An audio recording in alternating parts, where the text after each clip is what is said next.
Is it okay to be a smart Aleck?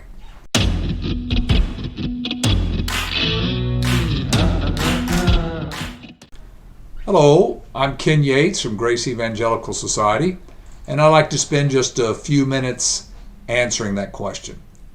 I think all of us at times are tempted to be smart Alecks, to say things in an obnoxious manner or to be sarcastic with someone. And my guess is that when the question is asked, the Christian answer would be, oh no, you shouldn't be sarcastic. You shouldn't be a smart Aleck. You shouldn't be obnoxious. But there's an example in the scriptures that when you read it, at least I do, I find it very humorous. And what I'm talking about is the account of Elijah at Mount Carmel in 1 Kings chapter 18. It's a very famous story about how Elijah confronts the prophets of Baal. I don't know if you've ever considered, though, that when he confronts them, Elijah's really sarcastic. He's really a smart Aleck. We would say he is obnoxious. Just as a review of the story, he's on Mount Carmel and he says, okay, we're each going to have a sacrifice. We're going to see which god burns up the sacrifice, whether it's Baal or whether it's the God of Israel. And he goes, you guys go first. And these prophets of Baal, and along with the counterparts, there's 850 of them. And it says that for hours, 6 hours, they're on this mountain yelling. You can imagine after yelling for 6 hours, you're hoarse. And they're trying to get Baal's attention. And so they're cutting themselves. And there's blood all over the place. They're screaming. I mean, just picture that scene. Hundreds of these prophets doing that. And what's going on here is they're in the middle of a drought. And Baal is supposed to be the one who prevents droughts. But there's been a drought for 3 years.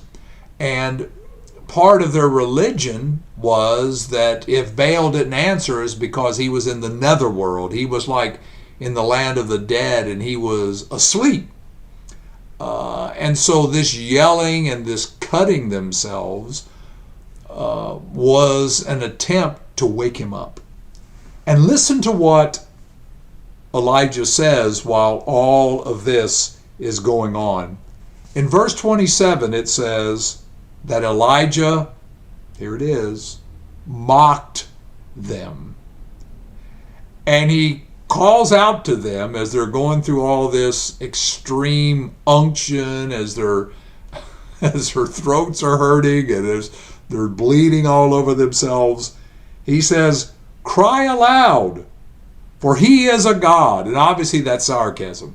Baal, he goes, he's a god, so cry out loud to him because he's able to help you, although he hasn't helped for 3 years. And then he says, maybe he's meditating, or he is busy, or he's on a journey, or perhaps he is sleeping and needs to be awakened. Now, I remember reading in a commentary about the Hebrew words there that one of the things that Elijah says is, these Hebrew words is, maybe he's in the bathroom. He's been in the bathroom for 3 years and maybe he needs some fiber or something, and he's just been sitting in there for so long. Maybe that's why this drought is happening, and maybe that's not why he's answering you. And when he says maybe he's on a journey, because Baal was supposedly the god that helped out sailors on the ocean. So Elijah's saying, well, maybe he's out there helping some sailors now, and he can only do one thing at once. So cry loud. Once he gets done with that other group, maybe he'll be able to help you. And then he says, or maybe he's asleep. And that goes back to that belief that he was in the world of the dead and he needed to be woken up. Obviously, Elijah's being sarcastic and he's rubbing it in because he knows that Baal is not going to answer. So if we take Elijah as an example, I think we can say there are times when we see the absurdity of the false beliefs around us, where it's okay to call it out.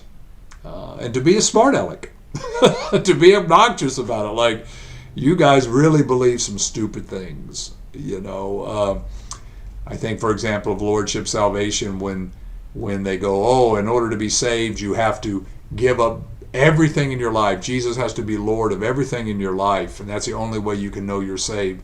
But nobody does that. And it's okay to make fun of that. To see somebody and go, wow, you've made Jesus Lord of everything?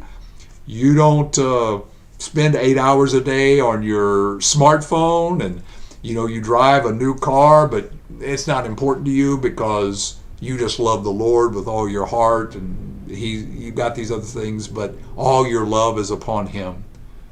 So my bottom line is, Elijah calls out the idiocy of these false beliefs that Baal was able to end the drought if they would only yell louder. And obviously that's not the case. And so I think it's okay sometimes to be a smart aleck. If you've liked this video, I'd ask that you would press the like button and even subscribe to this channel. And remember, keep grace in focus.